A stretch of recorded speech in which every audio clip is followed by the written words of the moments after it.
बंदी छोड़ सतगुरु रामपाल जी भगवान की जय हो। परम पिता परमात्मा, सारी सृष्टि के रचनहार, कुल मालिक, असंख्य ब्रह्मांडों के स्वामी, जगत गुरु, तीनों लोकों में प्रवेश करके सबका पालन पोषण करने वाले राजाधिराज, आत्माधार, नाथों के नाथ, देवों के देव महादेव, सर्वेश्वर महेश्वर मृत्युंजय, अजरो अमर, आदि अनादि सनातनी प्रभु, जगत पिता जगदीश्वर, 1008 की उपाधि के वास्तविक अधिकारी, अकाल मूर्त शब्द स्वरूपी राम, वासुदेव, सर्वगतम ब्रह्म, परम पूज्य, प्रथम पूज्य, परम संत, परम धनी, परम दयालु, परम पुरुष, वासुदेव, सर्वगतम ब्रह्म, हारे का सहारा, जगत के जगन्नाथ, अल्लाह ताला, अल्लाहु अकबर, जगत के मुक्तिदाता, जगत का तारणहार, संत शिरोमणि सतगुरु रामपाल जी भगवान के चरण कमल में आप और हम सभी सत्सेवक भाई बहनों का अनंत कोटि दंडवत प्रणाम। भाई और बहनों, आज का ये वीडियो मैं अपने Facebook page Pawan Das is live पर नहीं डाल सकता, मेरी मजबूरी है, क्योंकि काल हमेशा यही चाहता है कि जैसे तैसे इस महान संत को, इस परम पुरुष को, सतगुरु रामपाल जी भगवान को दुनिया की नजरों में नीचे गिराया जाए। और वो कार्य लगातार पिछले कई वर्षों से संत रामपाल जी के मर्यादा तोड़ के अपने आप को भगत समझने वाले भक्तों के माध्यम से लगातार करवा रहा है। वो चाहे बरवाला कांड हो, चाहे बरवाला कांड से पहले की घटना हो, चाहे बरवाला कांड के बाद में आज 9 वर्षों में अनगिनत उनके ज्ञान के विपरीत कुकर्म हो जो सतलोक आश्रम मैनेजमेंट हरियाणा ने और उनके पीछे लगी हुई संगत ने किया है। और ऐसा ही एक घटिया कर्म कल दिनांक 17 जुलाई 2023 को जयपुर में किया गया है, सतलोक आश्रम मैनेजमेंट हरियाणा के कहने पे। आप सबको पता है कि सात संगति के लिए पिछले वर्ष हम सभी भाई बहनों ने मिलकर सेवा इकट्ठी करके और सात संगति में आने जाने के लिए एक टाटा सफारी गाड़ी ली थी। गाड़ी हमने जयपुर में कजोड़ दास के नाम पे ली थी, क्योंकि उस समय वो सात संगति में था और दास के पास में ना कोई ज़मीन है ना कोई मकान है, इसलिए मेरे नाम पे गाड़ी फाइनेंस में नहीं निकल सकती थी। तो कजोड़ दास ने कहा कि गाड़ी आप मेरे नाम पे निकलवाओ, तो गाड़ी हमने उसके नाम पे निकलवा ली थी। और उसके कुछ समय बाद में जब सेवाएं ज़्यादा बढ़ने लगी तो दास गाड़ी को लेके गुजरात, महाराष्ट्र, नागपुर, इधर सात संगति में लगातार निकल गया था। मैंने उस समय कजोड़ दास जी को भी कहा था कि भाई आप भी चलो सेवा में, ये काम धंधे तो हम पूरी जिंदगी करते आए हैं, गधे और बैल की तरह हम पूरी जिंदगी कमाते रहे हैं और कमाते रहेंगे। अभी ये परमात्मा की सेवा का मौका है, बार बार नहीं मिलता है संगत को जगाने का। परमात्मा का वास्तविक जो ज्ञान है, जो सात संगति के माध्यम से निकल कर ऊपर आ रहा है, गुरु को भगवान माना जा रहा है। मैंने कहा ये पूरी जिंदगी ये काम करते करते ऐसे मर जाना है, चलो आप भी थोड़ा सेवा में चलो, महीने भर की छुट्टी ले लो। तो उन्होंने कहा कि नहीं भगत जी, मैं छुट्टी नहीं ले सकता। तो मैंने कहा कोई बात नहीं भाई, मैं अकेला ही अपनी गाड़ी लेके और मैं 3-4 महीने के टूर पे निकल गया। उसी समय से कजोड़ दास जी के मन में ये दोष आ गया कि गाड़ी जो है पवन दास ले गया, जबकि गाड़ी तो हमने सेवा के लिए ली थी, हमें नहीं पता था इन बातों का।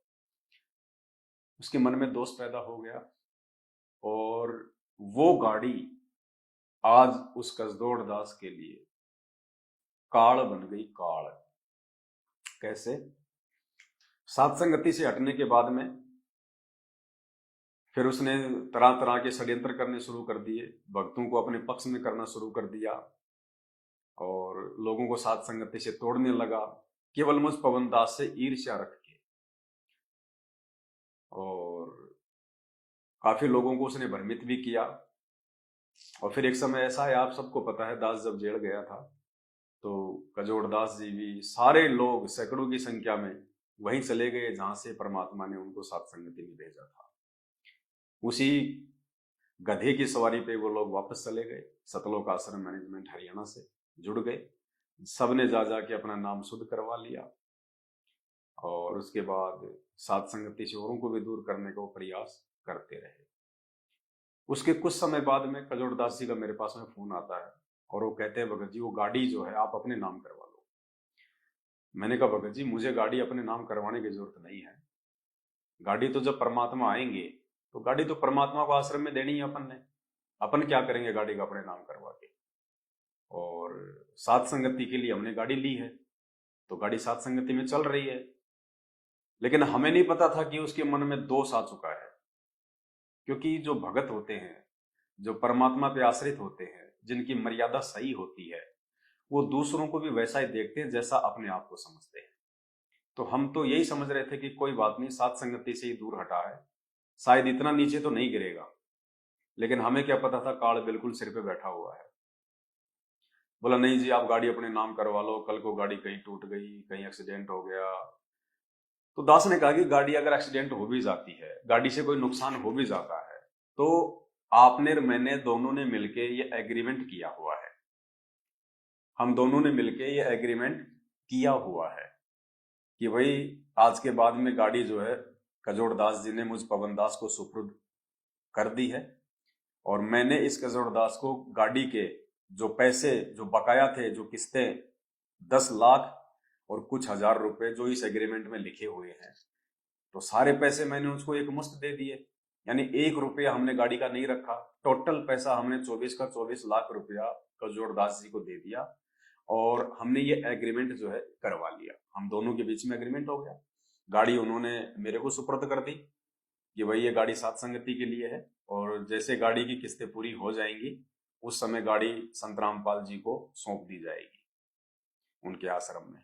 तो मैंने कहा ठीक है भगत जी कोई दिक्कत नहीं, हमने तो देनी है, परमात्मा की अमानत है, हमारी थोड़ी है, हम तो खाली सेवा में यूज ले रहे हैं। तो एग्रीमेंट मेरे पास में है, सारा सब कुछ था। गाड़ी के जितने भी ओरिजिनल जो कागज हैं, ये गाड़ी की ओरिजिनल आरसी है, ये भी मेरे पास में है। गाड़ी के और भी जितने भी ये कागज हैं सारे, इंश्योरेंस वगैरह आरटीओ जो भी है कंप्लीटली सब मेरे पास में। गाड़ी की चाबी मेरे पास में। तो पिछले कई दिनों से कजोड़दास जी मुझे जयपुर बुला रहे थे। मुझे नहीं पता कि ये सतलोक आश्रम मैनेजमेंट हरियाणा से मिल चुके हैं, इनके आपस में एक प्लानिंग हो चुकी है कि गाड़ी हमने लेनी है। उन्होंने कहा कि भगत जी आप आ जाओ, गाड़ी मैं आपके नाम करवा देता हूँ और मैंने किस्तें मैंने सारी भर दी हैं। तो झूठ वो मुझे बोलते रहे लगातार। अब मेरे मन में दोष नहीं था।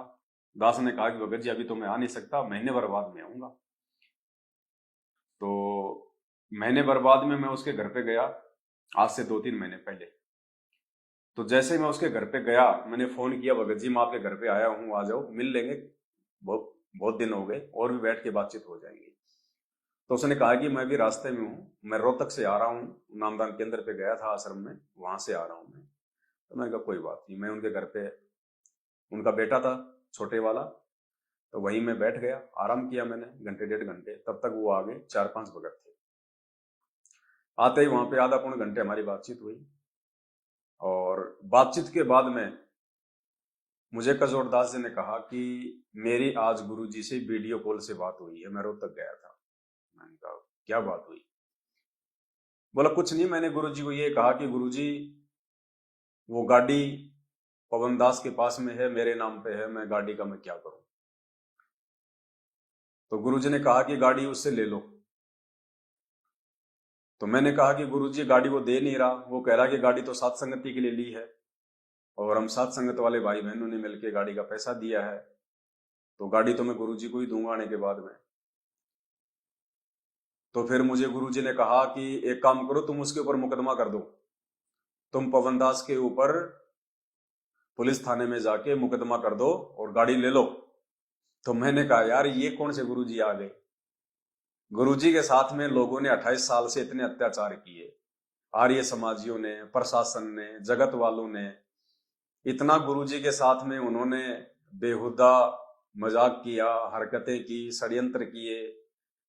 आज तक तो कभी गुरुजी ने किसी भी व्यक्ति के खिलाफ कोई मुकदमा तक नहीं किया, जबकि गुरुजी के आश्रम छीन लिए गए, दो दो आश्रम में इतनी सैकड़ों की संख्या में गाड़ियां थी वो छिन गई, इतने गुरुजी के भगत मर गए, फिर भी गुरुजी ने आज तक किसी जगत वाले के ऊपर मुकदमा करने का किसी को सलाह नहीं दी, ना कभी गुरुजी ने किया, क्योंकि ये परमात्मा है, पूर्ण परमेश्वर है और सब इसके बच्चे हैं, चाहे जगत हो चाहे भगत हो। तो मैंने कहा भगत जी परमात्मा तो ये सलाह नहीं दे सकता। बोला नहीं, आज मैं रोहतक से आ रहा हूं और मेरी बात हुई है सबके सामने और गुरुजी ने मुझे कहा कि पवन दास के ऊपर मुकदमा करके गाड़ी ले लो। तो मैंने कहा भगत जी देखो कोई बात नहीं है, अगर गुरुजी ने कहा है आपको, आपके अनुसार, हम तो नहीं मानते कि वो हमारे गुरुजी हैं, हम तो ज्ञान आधार से चलने वाले इंसान हैं। अगर आपको लगता है कि गुरुजी ने कहा है तो ठीक है, फिर आप अपनी आज्ञा का पालन करो। यदि आप आज्ञा का पालन नहीं करोगे तो फिर आप गुरु भगत नहीं होंगे। फिर आप अब आप गुरुजी की तरफ से आपको आदेश मिल गया कि मुकदमा करके गाड़ी लेनी है, तो आपको मुकदमा जो है वो करना चाहिए, और मुकदमा करोगे तो आपने 12.5 लाख रुपए मुझे देने पड़ेंगे। चलो 24 लाख की गाड़ी है, जो नगद पैसे दिए वो तो चलो इस एग्रीमेंट में उसका जिक्र नहीं है, लेकिन मैंने आपको जो किस्तों के जो पैसे दिए हैं वो पैसे तो इस एग्रीमेंट में लिखे हुए हैं, वो तो आपने मुझे देने ही पड़ेंगे। क्योंकि कोर्ट ये नहीं देखता कि भाई इनका गुरुजी कौन है, कोर्ट देखता है डॉक्यूमेंट की भाषा, कि नोटेरी में इन दोनों के बीच में क्या एग्रीमेंट हुआ है। तो भैया आपने मुझे जो किस्तों के पैसे हैं 10-12 लाख रुपए जो मैंने आपको दिए हैं वो तो आपने मुझे देने पड़ेंगे, और गाड़ी आप ले जाओ, मुझे कोई दिक्कत नहीं है। अब वो कहते हैं ना कि धोबी का कुत्ता ना घर का ना घाट का। अब कजोड़ दास जी की वो हालत हो गई। अब उसने देखा कि अब एक तरफ से तो उसको उसके अनुसार गुरुजी का आदेश मिल गया मुकदमा करने का, अगर मुकदमा नहीं किया तो गुरुजी की आज्ञा की अवहेलना हो गई, क्योंकि पुण्यात्मा यही परीक्षा होती है। और साध संगति से जब आदमी एक बार नीचे गिर जाता है ना तो काल उसको धोबी का कुत्ता बना देता है। अब वो फंस गया बुरी तरह से। एक तरफ तो गुरुजी की आज्ञा, और दूसरी तरफ अगर आज्ञा का पालन किया तो 12 लाख रुपए किस्तों के पवन दास को कोर्ट के माध्यम से देने पड़ेंगे, क्योंकि एग्रीमेंट हो रखा है, इससे पहले वो गाड़ी नहीं ले सकता। तो दोनों तरफ से मर गया वो। अब अंत में फिर उसने क्या किया, उसने वो कुकर्म कर दिया कल कि ना तो वो गुरुजी की तरफ रहा और ना वो इधर रहा। धोबी के कुत्ते से भी उसकी बुरी हालत हुई कल। काल ऐसे ही मारता है, ऐसे ही तोड़ता है, और जब परमात्मा किसी की परीक्षा लेता है तो इसी प्रकार से लेता है। तो मैंने कहा भगत जी कोई बात नहीं, आप मुकदमा करो, कोर्ट में मिलते हैं, वहीं आपको गाड़ी दे देंगे। मैं ये कह के वहां से उसके घर से आ गया।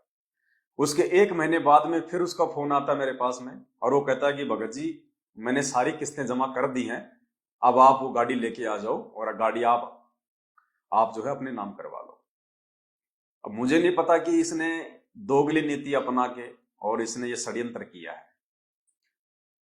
मुझे ये तो पता था कि भाई काल प्रेरित हो चुका है, लेकिन इतना नहीं पता था कि काल इसको इतना नीचे गिरा देगा। ये ऐसी घटिया हरकत भी जो है वो कर सकता है, इतना मुझे विश्वास नहीं था। तो मैंने कहा भगत जी 10-15 दिन बाद में आऊंगा। मैंने उससे एनओसी भी नहीं मंगवाई कि अगर आपने पूरी किस्तें जमा कर दी हैं तो एनओसी आपके पास में आ गई है, आप मुझे व्हाट्सअप कर दो, मैंने वो भी नहीं मंगवाई उससे। मैंने सोचा चलो कोई नहीं, भगत भाई है, झूठ थोड़ी बोलेगा अपने से।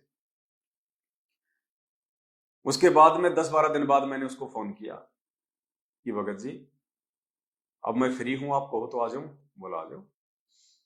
मैं जयपुर पहुंच गया, और जयपुर पहुंचने के बाद मैंने उसको फोन किया कि भगत जी मैं जयपुर आ गया हूं और बताओ अब क्या करना है। तो उसने कहा कि आप जयपुर में कहां पे हो।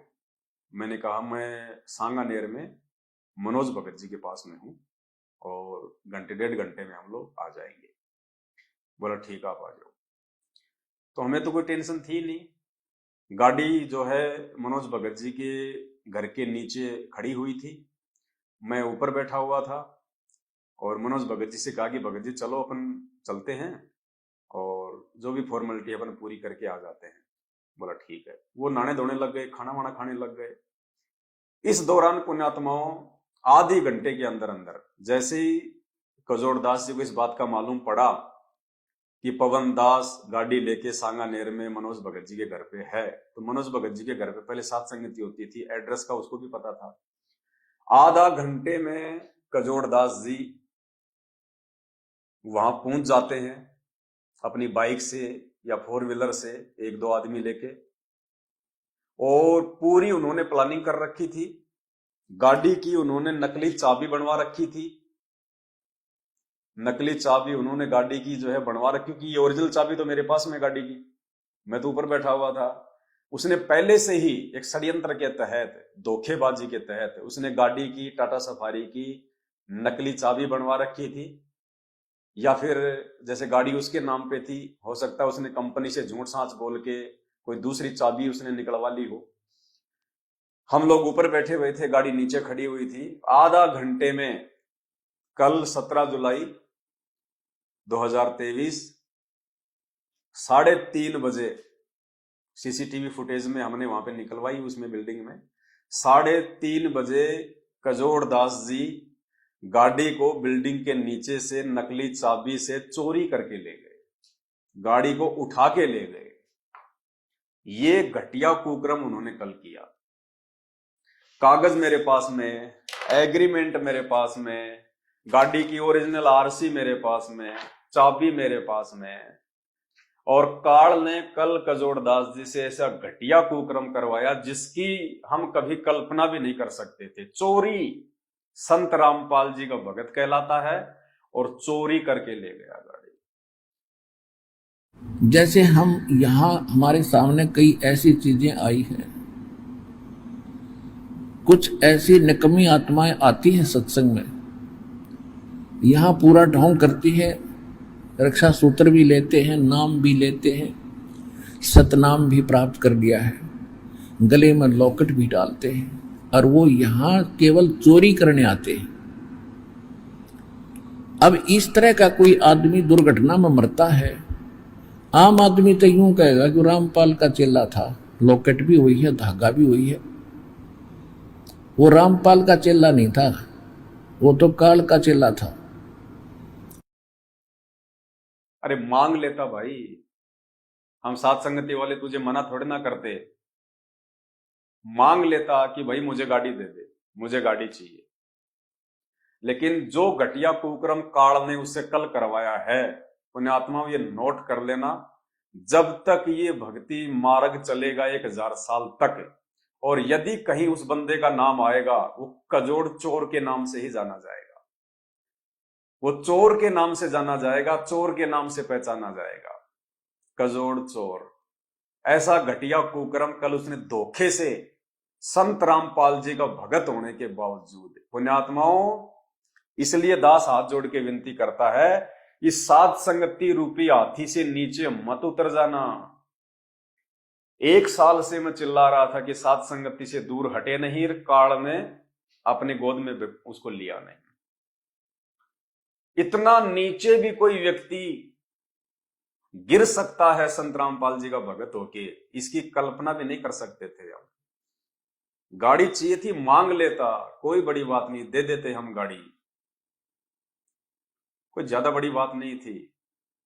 10-12 क्विंटल लोहा ही तो था, और क्या था। उसकी नजर में वो गाड़ी थी, लेकिन हमारी नजरों में तो लोहे का टुकड़ा था। 10-12 क्विंटल, इससे ज्यादा नहीं था। उसने चोरी कर ली कल गाड़ी, उठा के ले गया गाड़ी। फिर हम गए उसके घर पे। जैसे ही हम उसके घर पे गए तो हमें पता था कि गाड़ी वो कहां पे लेके जा सकता है। तो सिक्कर रोड पे एक रूपदास जी हैं जिनकी नाई की दुकान है, उन्हीं के पास ज्यादा उनकी उठ बैठ है। तो वहां गए तो पता चला कि गाड़ी उसकी दुकान के आगे खड़ी थी। जल्दबाजी में उन्होंने कोई गाड़ी के तार वार जो है वो काट दिए कि कहीं जो है पवन दास को मालूम ना पड़ जाए, पवन दास जो है कंपनी में जाके गाड़ी की लोकेशन ना निकलवा ले। उन्होंने जल्दबाजी में गाड़ी के तार वार काट दिए। तार काटते ही गाड़ी का पूरा सिस्टम ऐसा था कि गाड़ी का इंजन लॉक हो जाता है। उसके बाद वहां पे दुकान वालों ने हमें बताया कि यहां से वो गाड़ी को जो है वो टोचन करके ले गए, सफारी गाड़ी को टोचन करके लेके गए। हम कजोड़दास जी के घर पे गए तो उनकी औरत ने हमारे को झूठ बोला कि वो फैक्ट्री गए। मैंने कहा बहन जी कम से कम झूठ तो मत बोलो, और चोरी करने की जरूरत क्या थी, गाड़ी चाहिए थी तुम्हारे को। अगर इतना मन में तुम्हारे अगर लालच आ गया था, लोभ आ गया था, एक 8-10 क्विंटल लोहे पे अगर तुमने जान देनी थी, अगर तुमने अपनी नीयत डिगानी थी, तो इससे अच्छा तो हमें बोल देते, हम गाड़ी ना दे देते आपको, कागज भी दे देते, गाड़ी भी दे देते आपको। आप लोग अब उसके फर्जी कागज बनवाओगे झूठ सांच बोल के कंपनी में कि वो कागज चोरी हो गए, कागज हमारे जो है कहीं वो गिर गए, 20 प्रकार की झूठ बोल के अब आप दोबारा से उसके कागज बनवाओगे। अब वैसे ले लेते, गाड़ी दे देते हम। बोले भगत जी मुझे नहीं पता, बोले कंपनी गए हो। मैं बोला बहन जी कहाँ कंपनी गए, क्यों झूठ बोल रही हो। फिर हम उसकी कंपनी में गए। कंपनी में गए तो मालूम पड़ा कि साहब उसने अर्जेंट उसने छुट्टी डाल रखी है आज की, और कंपनी वाले कह रहे थे कि हम भी हैरान हैं कि आज उसने अर्जेंट में कैसे ली उसने छुट्टी। तो मैंने फिर उनको सारी बातें वहां बताई कि ऐसे ऐसे गाड़ी चोरी करके ले आया। तो कंपनी वाले जो 20-25 वहां पे इकट्ठे हो गए, और सबके सब इंसान एक ही बात कह रहे थे कि भाई साहब ये आदमी भगत जरूर है, इसने आपके गुरुजी का नाम तो जरूर ले रखा है, लेकिन भक्ति वाला इसमें एक भी लक्षण नहीं है, और ये बिल्कुल चोर आदमी है। ये इसने मोबाइल तक इसने चोरी किए हैं यहां से। वो कंपनी वाले ही हमें वहां पे कहने लगे। तो मैंने कहा कोई नहीं भाई, देखो हम तो जो हकीकत है वो बोल रहे हैं, आपके मोबाइल उसने चोरी किए कि नहीं कहे कंपनी से हमें कोई लेना देना नहीं है इस बात से। एक तो ये कह रहा था कि मैंने 1100 रुपए की पेनल्टी दे के मैंने इसको छुड़वाया है, पता नहीं क्या उसने चोरी कर लिया था। मैंने कहा हमें इन बातों का पता नहीं, लेकिन हमारी गाड़ी वो चोरी करके लाया है, हम तो उस आधार से कह रहे हैं। तो सारी बातें हुई, फिर वहां से भी हम आ गए। और अब दास का कहने का मतलब ये है पुण्यात्माओं, बात ये नहीं है कि गाड़ी चोरी हो गई, कोई बड़ा मैटर नहीं है, कुछ भी नहीं है। मैं इसलिए नहीं लाइवाया कि गाड़ी ले गया कजोड़दास, कजोड़दास चाहे मुझे उठा के ले जाए कोई बड़ी बात नहीं, लेकिन जिस तरह से चोरी करके गाड़ी लेके गया है, उठा के गाड़ी लेके गया, धोखे से गाड़ी लेके गया है, ये संत रामपाल जी के भक्तों के लक्षण नहीं है। इसलिए दास हाथ जोड़ के विनती करता है, साध संगति रूपी हाथी से नीचे उतरने की जिंदगी में भूल के गलती मत कर देना, वरना काल फिर जब सिर पे बैठ जाएगा तो आदमी ये विचार ही नहीं कर पाएगा कि जो कुकर्म मैं करने जा रहा हूं, आने वाले भविष्य में मेरे ऊपर क्या बीतेगी, क्या गुजरेगी। और ये व्यक्ति आने वाले समय में भक्ति इतिहास में चोर के नाम से ही जाना जाएगा, क्योंकि इतिहास लिखा जा रहा है। इससे हमें बहुत सारी शिक्षाएं मिलती हैं कि वर्तमान का समय ये परीक्षा का समय है। जब तक संत रामपाल जी जेल से बाहर नहीं आ जाते हैं, ये परीक्षा का समय है। खाली इस बात को लेके कि इसने संत रामपाल जी का नाम ले रखा है, इसके गले में लॉकेट है, हाथ में रक्षा सूत्र बांध रखा है, या कोई व्यक्ति अपने नाम के आगे दास लगाता है, खाली ये 3-4 निशानियां देख के किसी पे आंख बंद करके विश्वास मत कर देना। कल इस व्यक्ति ने हमारी गाड़ी चोरी करके, सत्सेवकों की गाड़ी चोरी करके जो घोर निंदनीय कुकर्म किया है, ये भक्तों के लिए एक शिक्षा है कि खाली संत रामपाल जी के भगत होने का नाम सुन के किसी पे विश्वास मत कर लेना। काल को पता है कि इस समय जगत वाले भाई बहनों को जगाने की सेवाएं चला रखी हैं। गाड़ी की हमें बहुत आवश्यकता पड़ती थी। काल नहीं चाहता कि ये साध संगतियां आगे बढ़े, क्योंकि साध संगति ही परमात्मा का असली मोक्ष मार्ग है। अगर सतलोक को कोई आत्मा जाएगी, वो साध संगति से होकर गुजरेगी, दूसरा कोई तरीका धरती पे नहीं है। दास ये बातें आपको बहुत बार बोल चुका है। अगर आप एक नेक और अच्छे भगत बन सकते हो, एक मर्यादित भगत यदि आप बन सकते हो, आप साध संगति के माध्यम से बन सकते हो। हालांकि अगर हम चाहें तो उसने जिस तरह से उसने गाड़ी उठाई है और जो फुटेज हमारे पास में है, उस हिसाब से सीधा सीधा उसके ऊपर चोरी का मुकदमा बनता है। देखो, प्रशासन को इस बात से मतलब नहीं होता कि तुम्हारे गुरुजी कौन है, आश्रम क्या है, गाड़ी तुमने चोरी के पैसों से ली थी, संगत के पैसों से ली थी, अपनी जेब से लगाए थे। कोर्ट प्रशासन देखता है एग्रीमेंट, डॉक्यूमेंट, और यदि हम उसके ऊपर मुकदमा करें तो प्रशासन उसको एक ही बात कहेगा कि भैया ठीक है, गाड़ी तेरे नाम पे है, पैसे भी तूने दिए सारे, और ये पवन दास जो है ये तेरी गाड़ी उठा के ले आया और ये तुझे गाड़ी नहीं दे रहा था। तूने गाड़ी उठाई क्यों?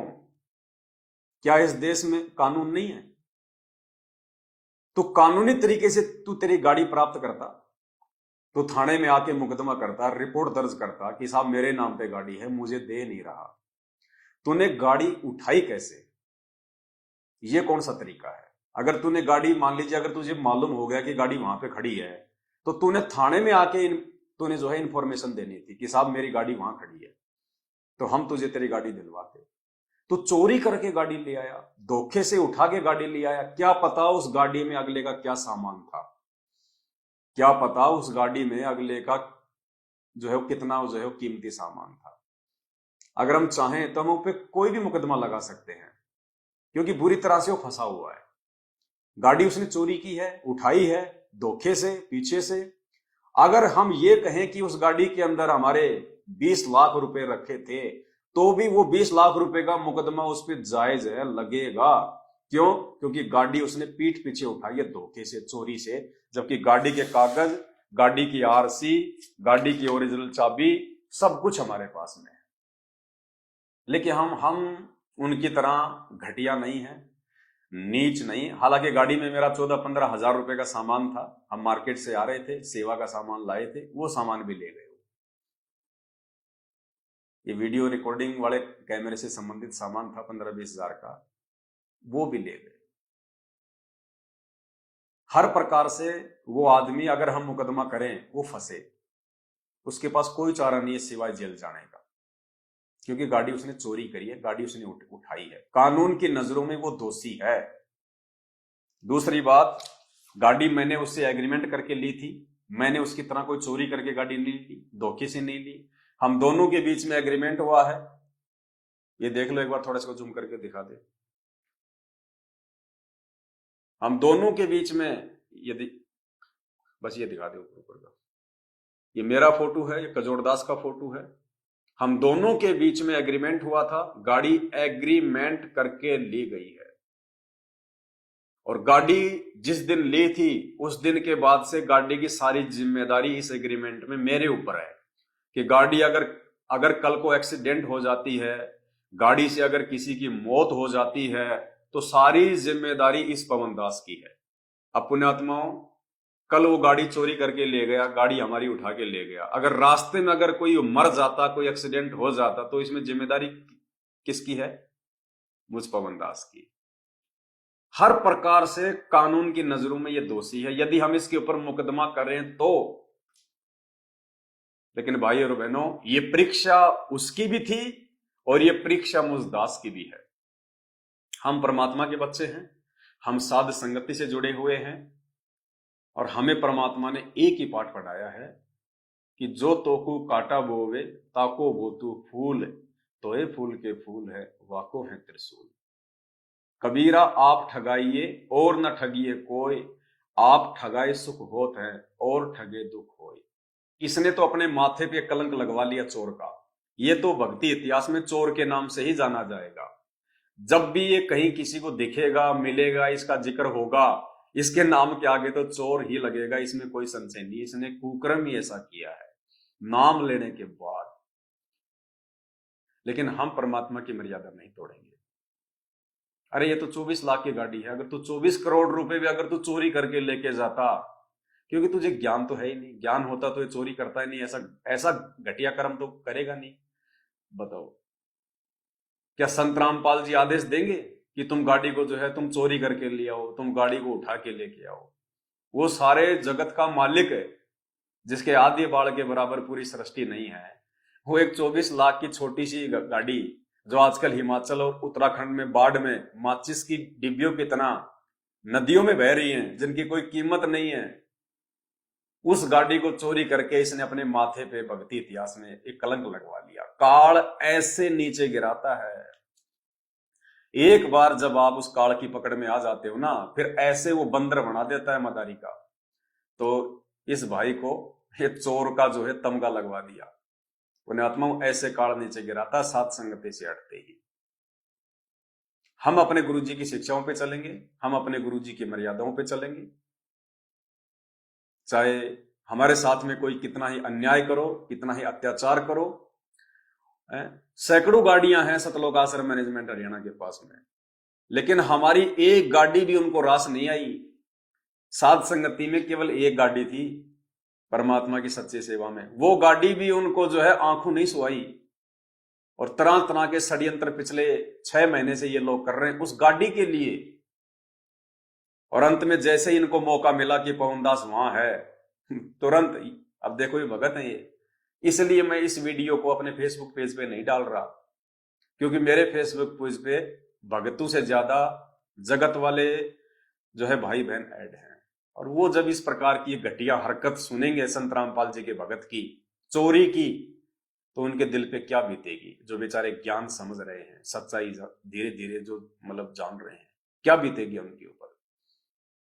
इसलिए पुण्यात्माओं, हमारे लिए उन भाइयों का परमात्मा का ज्ञान समझना ज्यादा मायने रखता है, ना कि ये चोरी की घटना उनको बताना, क्योंकि इससे उनका जो है वो दिल टूटेगा। कि जब उनके भगत होके और 5-5 साल से नाम लेके जो भगत चोरियां कर रहे हैं, ठगी कर रहे हैं, षड्यंत्र कर रहे हैं, झूठ छल कपट कर रहे हैं, अपने भगत भाई बहनों से नरक में जाने के काम कर रहे हैं, वो क्या सोचेंगे वो लोग। इसलिए ये वीडियो मैं अपनी दूसरी फेसबुक आईडी पे डाल रहा हूं और आप भाई बहनों को भेज रहा हूं। आप सभी भाई बहनों तक इस वीडियो को जरूर भेजें, सोशल मीडिया पे भी डालें। खाली मैं अपने पेज पे नहीं डालूंगा, बाकी आप हर जगह इस वीडियो को डालिए, सब तक ये वीडियो आप पहुंचाओ, ताकि ऐसे चोरों से कम हम सावधान तो रह सकें, और भाई बहन तो इस प्रकार की ठगी का शिकार ना हो। ऐसा व्यक्ति तो कुछ भी उठा सकता है। कल को आपके घर पे आ गया, आपके घर से कोई भी कीमती वस्तु उठा सकता है। जो आदमी गाड़ी चोरी कर सकता है धोखे से, भगत होके, उस पर कैसे विश्वास किया जा सकता है। वो तो घर पे माँ बहनों के साथ में छेड़खानी कर सकता है, कोई भी कुकर्म कर सकता है वो, क्योंकि अब वो भगत नहीं है। वो दुनिया की नजरों में भले संत रामपाल जी का भगत है, लेकिन जिस दिन से जो आदमी साध संगति से हट जाता है, उसी दिन से वो काल का भगत बन जाता है। काल फिर उससे वो करवाता है जैसा वो चाहता है। ये कॉमन सेंस की बात है। जो घटना इसने कल की, चोरी की, ये कोई नहीं कर सकता। ये तो जगत वाले भी नहीं करेंगे।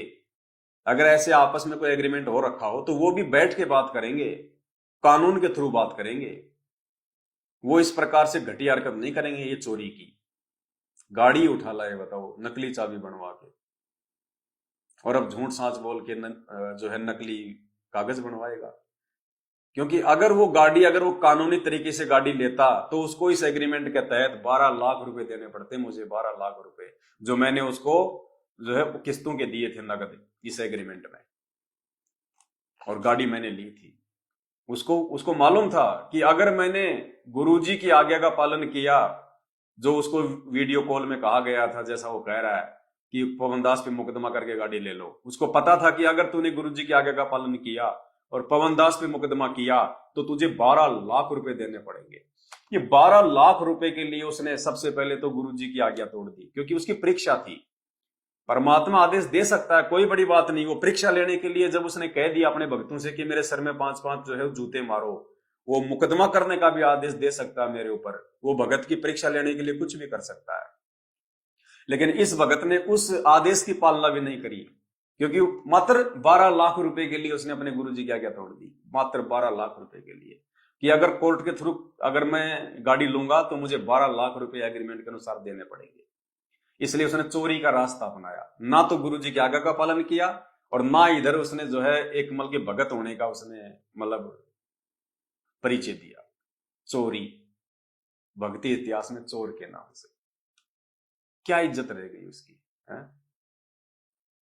जहां काम करता है वहां सबको पता चल गया कि चोर आदमी है, चोर आदमी है, क्या क्या उसकी क्या इज्जत रही बताइए। काल ऐसे ठगता है, उधर तो परमात्मा की तरफ से गया और इधर इज्जत से गया, भक्ति है ही नहीं।